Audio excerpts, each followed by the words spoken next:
What's good, you guys? Elite Live Streams. We back Friday night live. What's good? How you guys doing out there? Brandon B. Elite Live Streams. You know I had to pull up on a Friday night. It's a beautiful Friday night. Hope you guys had a great week. You feel me? We about to get into it tonight. I got a really great topic. This one's going to be an add-on to a previous video that I did about my career in fashion and just kind of my corporate resume. So make sure you guys check that one out. Once this live stream's over, I'm going to make sure I link that video right underneath this one, just so you guys can kind of get a startup of where your boy started, okay? So this one is going to be kind of a continuation on that. I wanted to talk a lot, I guess, more so just about my journey through corporate America, how that influenced me, and also how Black Americans have dealt with corporate America, the loops, the obstacles, the BS that we have to deal with as Black Americans, just trying to be out here, just trying to make it. Of course, yes, the landscape is a beautiful country, right? We're from a beautiful country full of opportunities and many of things that you can accomplish. And I'm not here to bash that at all. But what I am here to do is keep it real about how if you're going to choose that route, these are going to be the obstacles that you're going to have to deal with. And of course, I think sometimes it gets very convoluted, right? Because everyone tries to look down on the Black American experience, right? And they go out of their way to say that Black Americans have it easy, right? That's at least kind of the consensus of what people like to say when it comes to Black Americans, our career paths, our schooling, how we carry ourselves, all that good stuff. So today, I feel like I kind of wanted to deep dive into what I think, or what I've at least come across when I've seen a lot of Black Americans and what they've had to deal with when they've been in corporate America or they are currently in the workforce. We're just seeing right now in 2025, the layoffs are absolutely out of hand. There's so many people who are getting laid off, specifically Black Americans, right? Who are dealing kind of with what's been happening with the regime, the MAGA regime. DEI gets thrown out, all these other programs that, in my opinion, have benefited not only Black Americans, right? But it's benefited everyone, right? The immigrants, everyone who's come over here to benefit from what the Black Americans have set forward. So yeah, I definitely feel like what's happening right now is definitely an attack on Black American careers, Black American affluence. And I wanted to speak on that because I've definitely gone through it in my own way, being a person who's worked in corporate America for over 18 years, guys. It's crazy to say this, but 18 years altogether, right, with corporate fashion. Also, I've worked in off-price retail, right? So a lot of people who don't know what off-price retail is, we could talk about it real quick so I can give you guys a quick synopsis and kind of just my background as well, right? So we'll bring this up right here. Boom. These are off-price retailers, right? These are considered the top 4. Now, I can't specifically say who I worked for because, of course, I'm not trying to implicate myself in a lawsuit for talking shit. But I worked for one of these 4. All right, we'll just say that. Okay. They have headquarters. A lot of people don't know that, but there are a lot of headquarters here in Los Angeles, and then there are also a lot of headquarters over on the East Coast, right? New York, New Jersey. Okay, so coming from that background, working in those spaces, I will say that 100% without doubt, that is predominantly 90% white folks who work at these institutions that I just listed right here, specifically white women. All right. Just is what it is. Okay. Fashion in general is a industry that is completely dominated by white women. That's just what it is. Okay. That industry from top to bottom is considered, in my opinion, their industry. Right. And so working in corporate fashion, coming from that background, I definitely had to go through my hoops being a Black American and also being a heterosexual Black American. Okay. These things a lot of people don't talk about, right? Being a heterosexual male, being a Black American in these spaces where my resume, like I said, I will hope you guys go and link that video that I have on my channel. But my resume being so rock solid, right? Me coming from a couture background, okay? I didn't come from traditional off price, right? A lot of these people, a lot of these women, a lot of these young men, they came straight out of college and go right into off price. And that is their experience through fashion. Me, I actually went a traditional route through fashion. When I graduated high school, I interned at J Brand Jeans as an intern, a manufacturing intern, started from the bottom, right? Also at that time, I was going to college at Cal State Dominguez Hills, working my way up, okay? So as I'm going through my journey, it's not necessarily in off price. I actually was working in grassroots fashion brands, okay? So that's how I kind of started, right? And so as I worked my way up, right, you going from denim, I'm in also working at Adidas Originals, and I'm doing a lot of, you know, slow progressions, right? Eventually ending up at Vivienne Westwood, being there, working under Cristiano Minchio, and just being able to soak in kind of just that lifestyle, right? But at the same time, I have to understand and state this. As Black Americans, we have to do twice as much to get just as far. Okay, so that didn't come with a lot of sacrifice on my end. That didn't come from a lot of hard work on my end, a lot of me putting myself out there on my end, advocating for myself, right? Because a lot of times there isn't necessarily a path in these lanes, right? And so having to kind of figure that out on my own, asking the right questions, linking up with the right people, right alumni, I was able to work my way through corporate fashion all the way up into fashion couture, which is the top level if we're talking about anything in fashion. If you work in fashion, if you ever worked in fashion, couture is the top of the top, right? It's like any other brand. If you're working at a Louis Vuitton fashion house, I was working at Vivienne Westwood, which is right adjacent to that, okay? So coming from that, right? Coming from that experience, then as well taking that off into kind of, you know, exactly what I was doing, there was definitely going to be a competitive nature when I'm coming into a company that a lot of people are just traditionally working in off price. So you're coming in, you already know what you're doing, they see your resume, you're moving how you're supposed to move, not getting caught up in the office politics, staying out of the office politics and the drama. That always rubs those people the wrong way. So what we're going to do first is bring up a video that I saw that I came across, and it really just made me feel some type of way because I know exactly this feeling. So I'm going to bring this one up right here for you guys. And this one is from the African Diaspora News Network. Shout out to Philip Scott. I love their channel over there. But yeah, let's take a look at this quick video real quick. Okay, guys, let's take a look.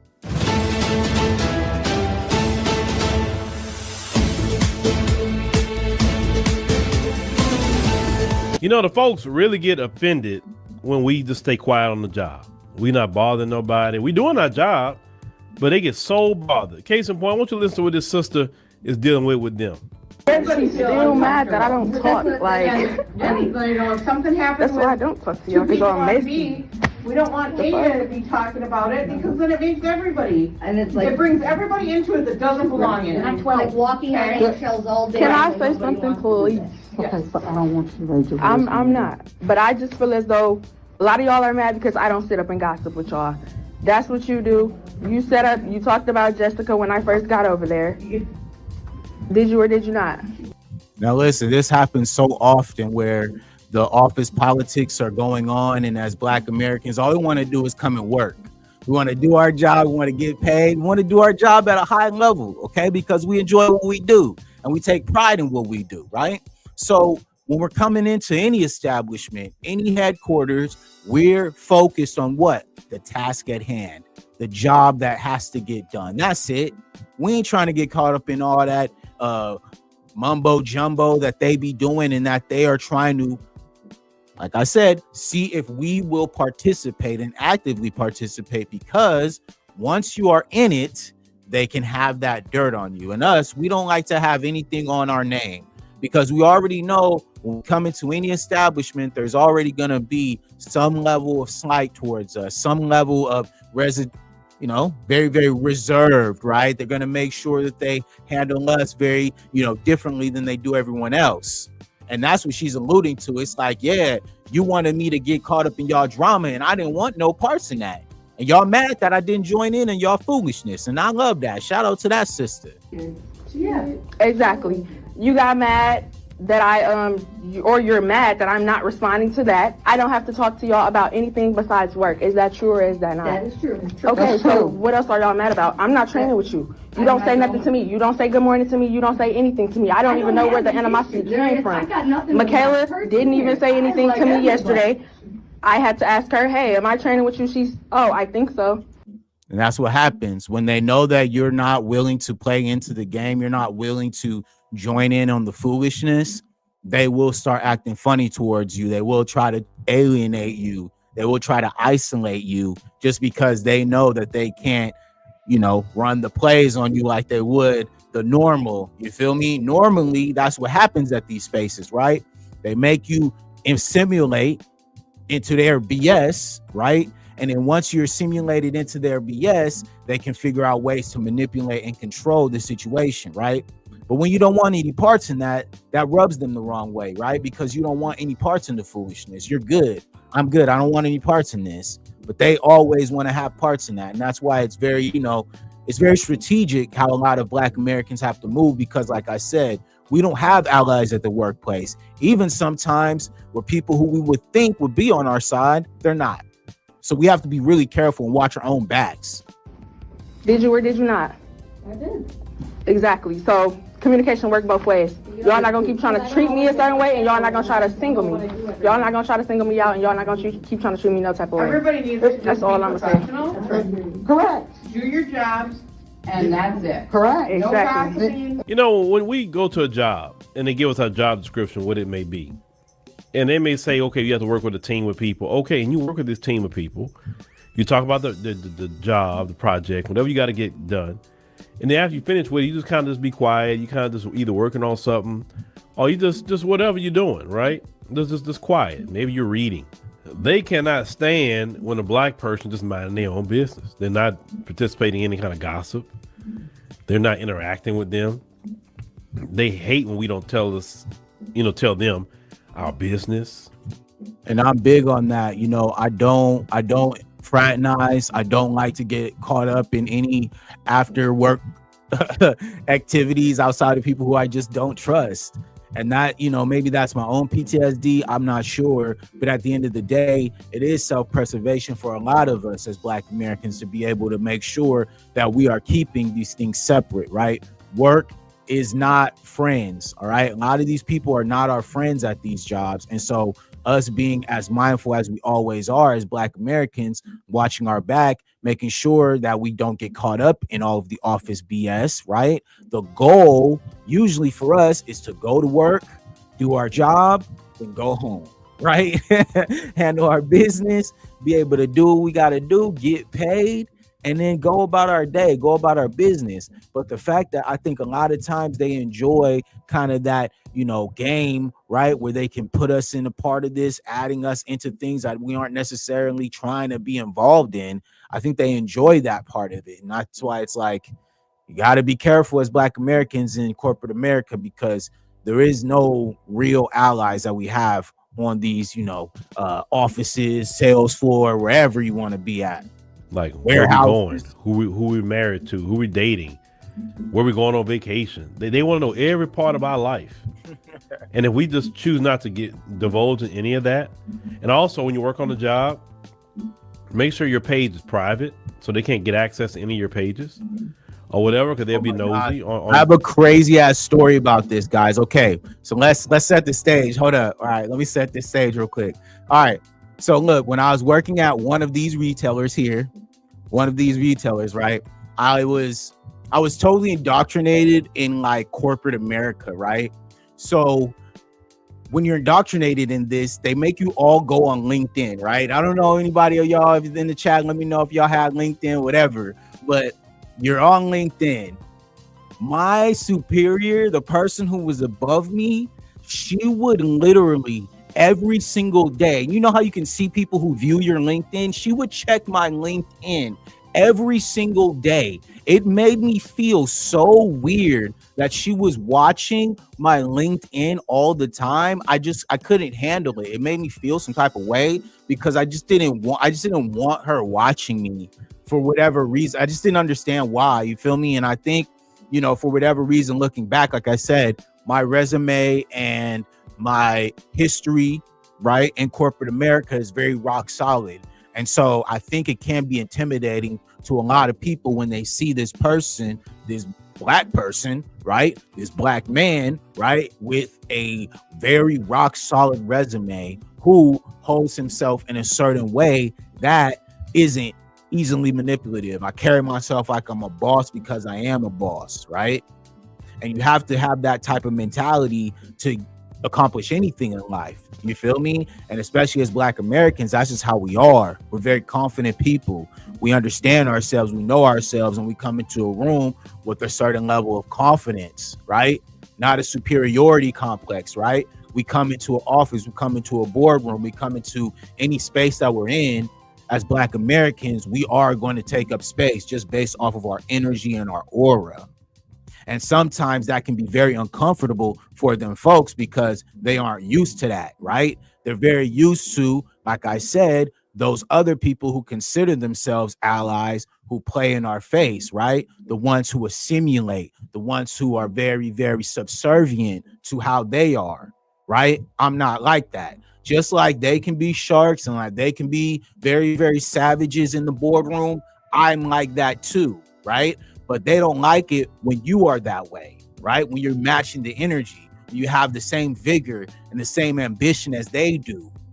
It makes them uncomfortable because we are coming from a place of substance, like I mentioned, right? My resume being so rock solid, me always being on top of my game, me being the first one in the office, all right, and the last one to leave every single day. That makes people uncomfortable. They can't handle that. You see a brother coming in, fresh suits, you know what I'm saying? Completely tailored to perfection, all right?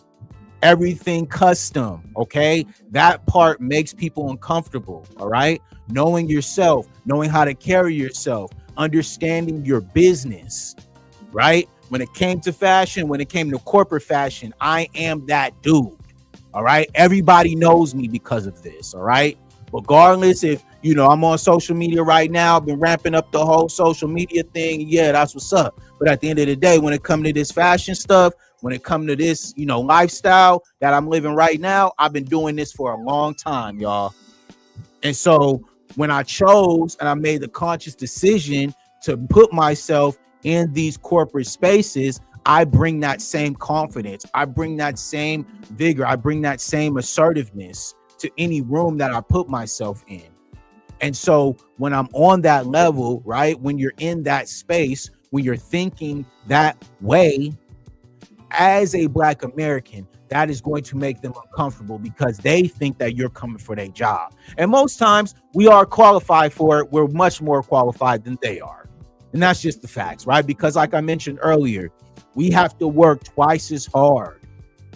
Okay, we have to put up much more better numbers. We have to be much more accurate.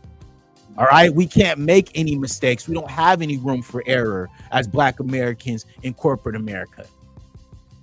We don't get second and third chances. Every chance that we get, every opportunity, we have to maximize it. Max that shit out, right? And so for me, like I said, coming from couture fashion to off-price retail, right? People are going to look at me as the threat because I come from the traditional route of what they always, imagined their fashion careers would be. A lot of these people who work in off-price, they romanticize the lifestyle that I lived when I was living that couture high fashion lifestyle. All right. So when you're on that side, you're coming to this side, there is a certain type of smug, right? Sabotage energy that they want to have towards you because they understand that you are coming from what they wish they had. And so, like I said, from my perspective, coming in, right, these places, this person, this girl who was, my superior, she would literally terrorize me every day, y'all, stalking my LinkedIn for no freaking reason. I don't know why, but she was so obsessed. It was so weird. Like, girl, like, get off my sack. Like, it's cool. Like, I understand. You feel me? You ain't on that couture shit. You ain't made that level yet. That's cool. But look, I'm here to do what I got to do. I'm here to do my job. I ain't here to take nothing from you. You know what I'm saying? Let me help you understand how to get to where you're trying to get to. Stop being so scary. You're on any of your social media, your Facebook, if you got a TikTok, if you got whatever, right? Now YouTube, if you got a YouTube channel, they're gonna be on there. Trust me, I know they will be on there and trying to look to see what you're saying or whatever on your pages. All right. Word. But they hate that. And there's been so many black people been brought into the office talking about, well, people are saying you're not a team player, or, you don't want to really talk with people too much, and be like, well, do I have to? Like, am I not doing my job? So, no, you're doing your job, but, people just feel like uneasy. I've heard videos, I've done videos where white folks have accused a black person of being racist because they don't want to talk with them. Listen, man, this is how it goes. Like I told you, like, I'm not the best fraternizer after work type of person, because I've seen so many people who have made that mistake, who didn't even look like me, right? Who were also part of that community, who went out, did too much, got into a scenario where eventually they got a little too crazy, and then they lost their position because they was doing too much. And so I'm one of those people who learns from others. I don't have to do what you do to learn and understand what's going on here. So from my perspective, I'm gonna be like, oh yeah, bro, nah, I'm good. Y'all go out, y'all do y'all thing. I'll see you guys later. I'll see you on Monday, whatever the case may be. But at the end of the day, this is all about self-preservation in corporate America as a Black American. Like I said, there's not a lot of us off top. And then on top of that, me being a heterosexual Black male in these spaces, it's even rarer, right? Because I'm here coming from a different perspective as far as like my roots, my morals, how I feel about certain things. I'm not gonna be what they would consider the traditional, right? The traditional Black man that they would want in their office spaces. And so from that perspective, me being me, I'm going to make sure that at every turn, I'm doing what I got to do to take things up to that next level, right? Because I'm an ambitious guy. I'm a productive man. I'm not just going to come into a company and try to just, blend into the background and just do enough to get by. I'm going to try to maximize my opportunities because that's just the background I come from, right? I come from a very high achieving family. My parents, my grandparents, my great grandparents are all overachievers. So I had no choice but to be able to excel and be able to come out here and make a name for myself and also a name for my family, keep that legacy going, right?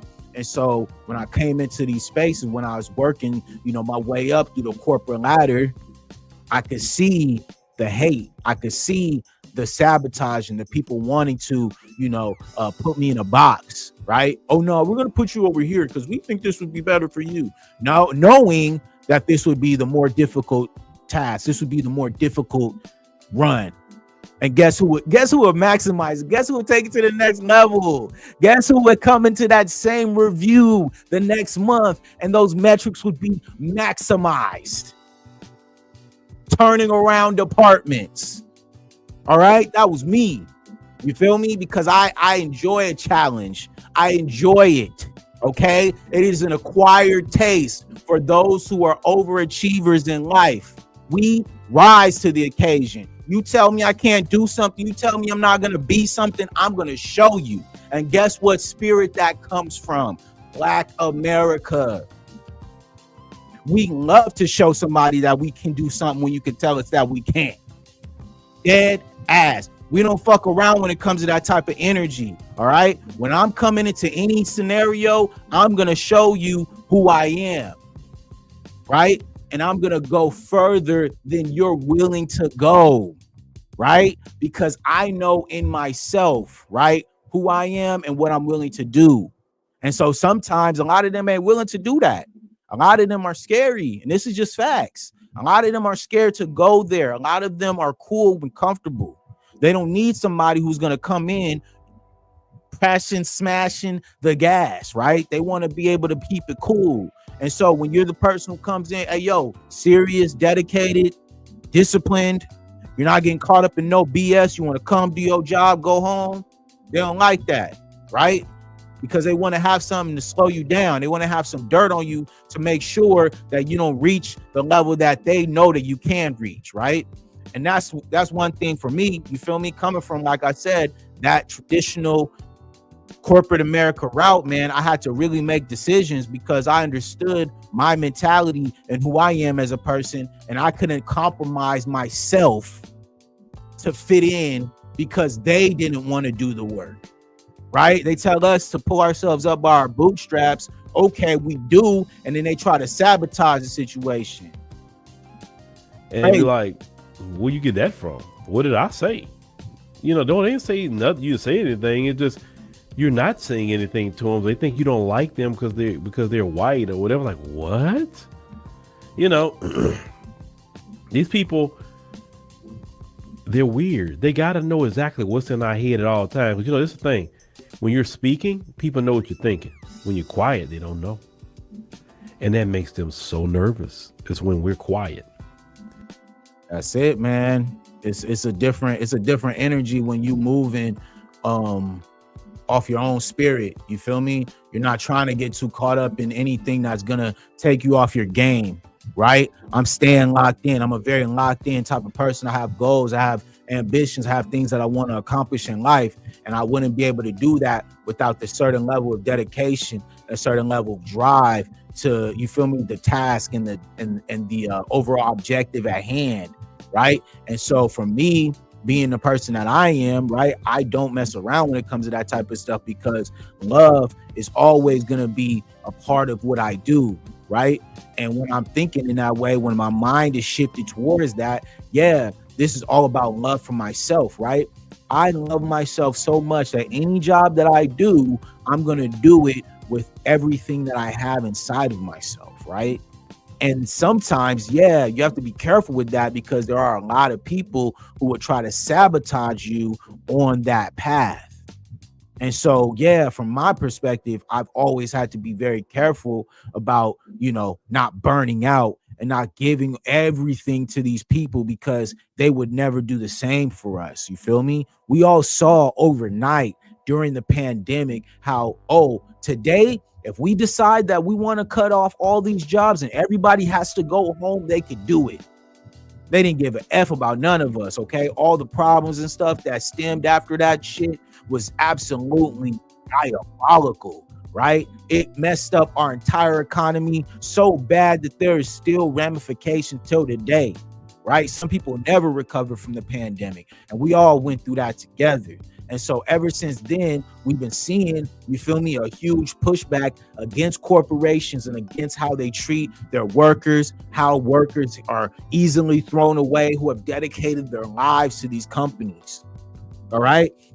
Gone are the days of people working 50, 60 years at a certain company. Some people can't even get to 5, 4 years, 2 years, not even one sometimes. Right. And so we're starting to see this huge influx and almost a movement, right, of people who are, you know, going out of their way to speak out against this stuff. And I'm all for it because, like I said, I worked in these spaces. I've been here. And I'm gonna speak my truth about this because I was dead dirty in my own way. You feel me? Am I bitter about it? No, because I'm in a great space. I started my own business. Everything is great. But at the end of the day, not a lot of people are blessed like I am. A lot of people don't figure it out, right? A lot of people are cooked after they get laid off or something happens to them. God forbid they leave a company, right? God forbid they don't have the money or the windfall to be able to save some money in case something bad happens to them. Some people get sick during work, right? And then they can't come back from it.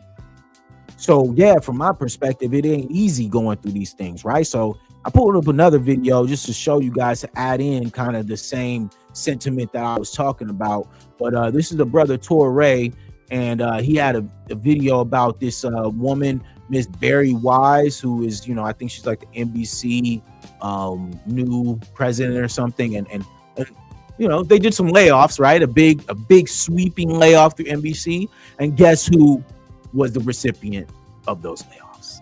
Here's a shot of Barry Weiss at CBS on her way to fire all the black people in the building. One of the first things she did was to eliminate the race and culture unit, because who gives a fuck about that shit? There's also this because, of course, she was a DEI hire. And a young producer, Tony Sherman, says he got dumped, and all the black people on his team got dumped, and all the white people got reassigned. I just got laid off from my job at CBS, and every producer on my team who got laid off is a person of color. Every person who gets to stay and will be relocated within the company is a white person.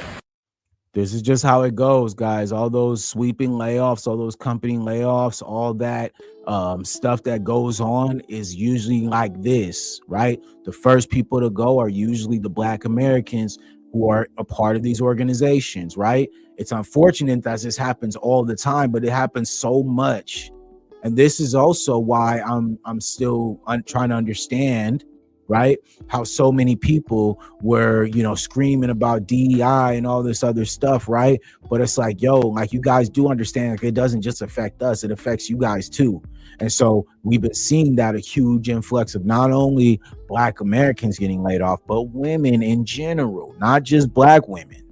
All right. A lot of women in general have been getting laid off during these times because they've rolled back DEI, and DEI 100% benefits women and also people of color in general. So this is what we've been seeing, guys. And I'm not surprised because I've been knowing this for a long time.